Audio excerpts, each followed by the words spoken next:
Hello friends, Assalamualaikum. আমি নুসরাত জাহান ইচ্ছা। আজকে আমি তোমাদের শিখাবো how to use recommended chart analysis in Bangla. অর্থাৎ আজকে আমি তোমাদের শিখাবো কিভাবে আমরা রিকমেন্ডেড চার্ট ইউজ করতে পারি অ্যানালিসিসের মধ্যে। চলো এখন আমরা কাজটা করার জন্য আমরা আমাদের এটাকে মিনিমাইজ করি। মিনিমাইজ করার পরে সেটা করার জন্য আমি কী করবো, এখন কাজটা করার জন্য প্রথমে আমি এই ডাটাগুলো তারা সিলেক্ট করলাম, করার পরে আমি ইনসেন্টে যাই। যাওয়ার পরে এখন আজকে আমি তোমাদের রিকমেন্ডেড চার্টের হিসেবে দেখাবো। এছাড়া এর পাশে আমরা আমাদের এই যে সবগুলো চার্ট আছে, এই সবগুলো চার্টের উপর আমার চ্যানেল আলাদা অনেকগুলো ভিডিও দেওয়া আছে, তোমরা চ্যানেল দেখতে পারো।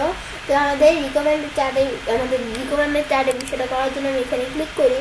তা আমাদের এক্সেল রিকমেন্ডেড করছে রিকমেন্ডেড চার্টের বিষয়টা কি, এক্সেল রিকমেন্ডেড করছে যে এই চার্ট আমাদের এই ডাটাটা আমি কী কী চার্ট তৈরি করতে পারি।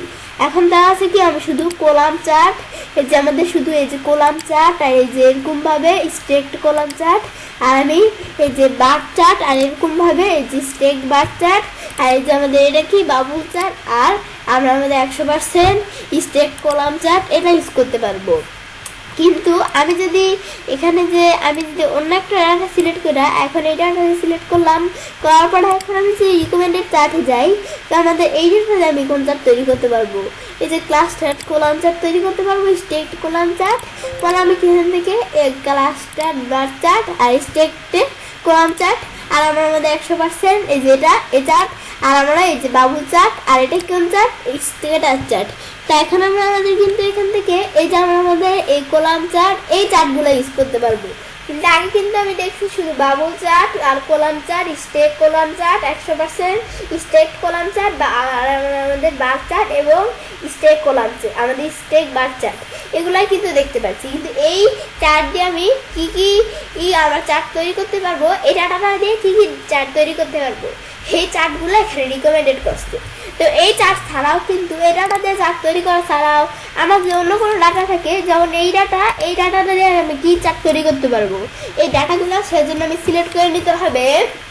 সিলেক্ট করার পরে সেটা করার জন্য রিকমেন্ডেড চার্টে যাই, যাওয়ার পরে এই ডাটাগুলো কি, এই ডাটাগুলো দিয়ে line chart, column chart, area chart, এই যে আমাদের এটা কি স্টেক কলাম চার্ট, আর এই যে আমরা কিন্তু দেখতে পাচ্ছি এটা কি, এটা হচ্ছে stack with straight line and markers এই চার্ট, আর আমাদের স্কেটার চার্ট, আর আমরা আমাদের এখান থেকে যে আমাদের স্কেটার চার্ট তৈরি করতে পারবো। তো এখন আমরা এই যে দুইটা স্কেটার চার্ট দেওয়া আছে, এখন আমরা আমাদের এখান থেকে এভাবে কিন্তু শুধু এই চার্টগুলো তৈরি করতে পারবো।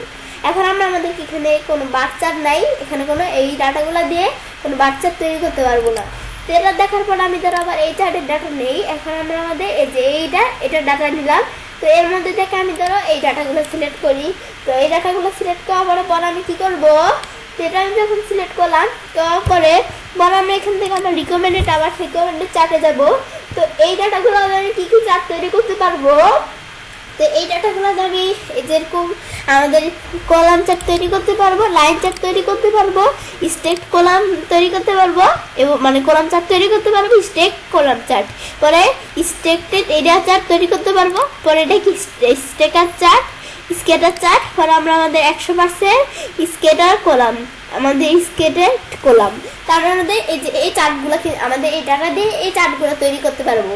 এক্সেল রিকমেন্ডেড করছে, তা আমি কিন্তু এটা এক্সেল শুধু রিকমেন্ডেড করা চার্টগুলো তৈরি করতে পারবো।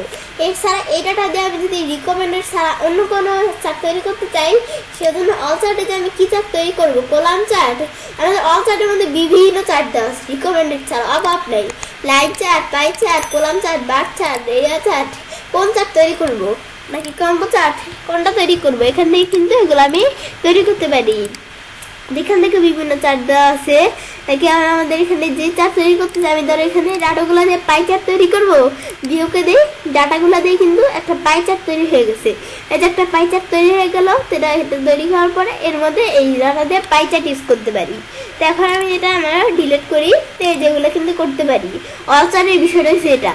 তো এটা আমি যখন দেখলাম, দেখার পরে এগুলো আমি দেখার পর তো এবার আমি ছেলে কাজটা করতে পারি। এভাবে আমরা খুব সহজেই আমাদের রিকমেন্ডেড চার্ট ইউজ করতে পারি এক্সেলের মধ্যে। ফ্রেন্ডস, আমার আজকের ভিডিওটি যদি তোমাদের ভালো লেগে থাকে, তোমার চ্যানেলটি সাবস্ক্রাইব, লাইক, কমেন্ট এবং সবার সাথে শেয়ার করবে।